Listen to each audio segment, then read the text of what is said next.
ഇന്നത്തെ ഞങ്ങൾ ലഞ്ചാണ് കേട്ടോ. ഇതാ ചോറ്, എന്താ സാമ്പാറ്,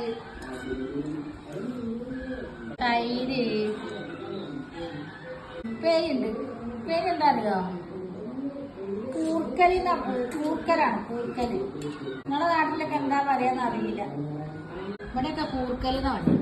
പിന്നെ അച്ചാറുണ്ട്. ഇതാ സ്വന്തമായിട്ട് ഉണ്ടാക്കിയ സൂപ്പർ അച്ചാറാട്ടാ. നാരങ്ങേന്റെ അച്ചാറാണ്. ഉണക്കമുളക്, പപ്പടുണ്ട്. പിന്നെ നോൻപായതുകൊണ്ട് മീനില്ലല്ലോ. ഇനി ഞാൻ കഴിക്കാൻ പോവാട്ടാ. നല്ല കഴിച്ചുള്ളൂ.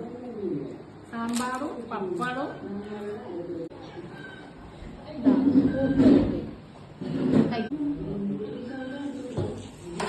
സാമ്പാറും തൈരും.